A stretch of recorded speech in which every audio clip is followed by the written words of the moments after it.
All right, let's dive into something that feels, well, deeply familiar to a lot of us: the mystery of why some people just seem to be chronically unlucky in love. Is it really just a cosmic string of bad luck, or is there something deeper going on? We all know someone like this, right? Maybe we've even been that person. Someone who just seems to go from one train wreck relationship to the next, never really finding a person who sticks around or, treats them with basic decency. And that really is the central question we're tackling today. Why? Why does this happen over and over again? Is it fate? Is it just making bad choices? What's the real story behind this pattern of romantic disaster? And we're not talking about a few awkward dates here. This quote-unquote bad luck can be seriously dramatic and painful.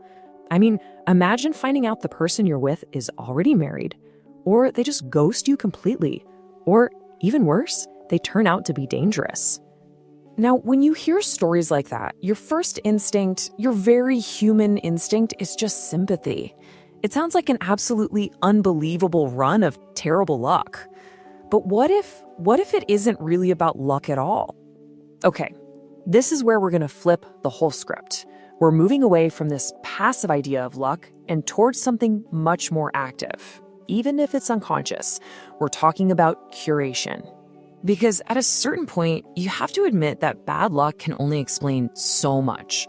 When a pattern is this strong, this consistent, it starts to look less like random chance and more like, well, something else. And that something else has a name: unconscious curation. This is the idea that we aren't just helpless victims of who we happen to meet. Nope. The theory is that we are actively, even if we have no idea we're doing it, seeking out and choosing partners who confirm the worst things we believe about ourselves. So let's just let that sink in. The problem isn't that you keep accidentally running into these frustrating people.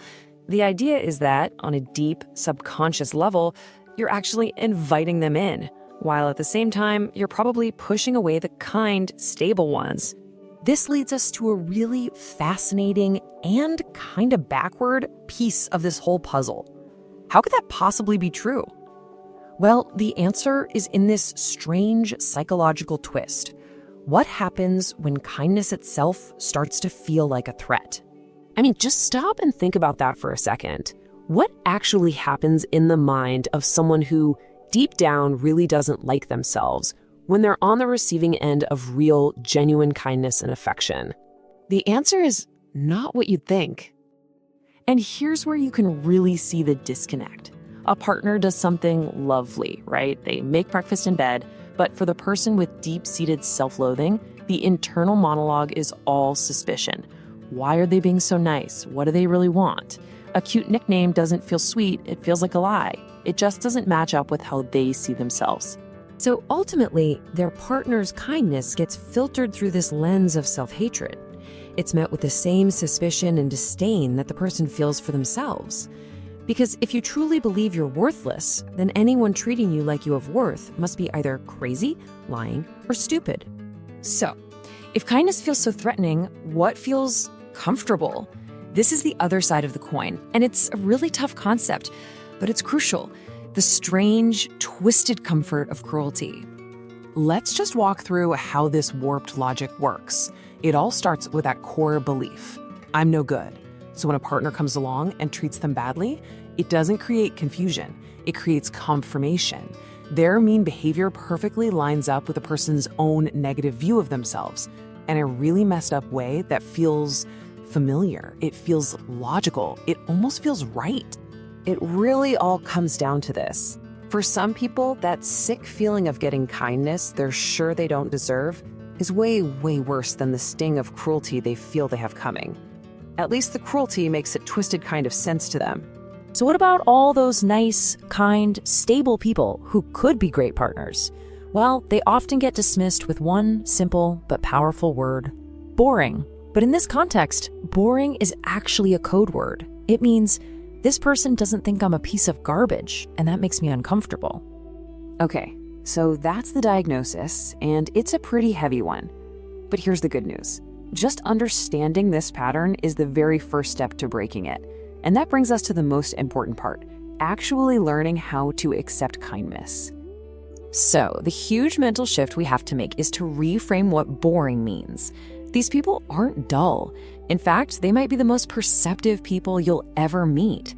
They've managed to spot something that this self-hating person has completely missed: their own value. And that's why they can feel so scary. Their kindness isn't just a nice little thing they do. It's a direct challenge to a core belief that's been running the show for years. This deep down idea that we deserve to be punished for not being perfect. And this leads us to the biggest takeaway of all.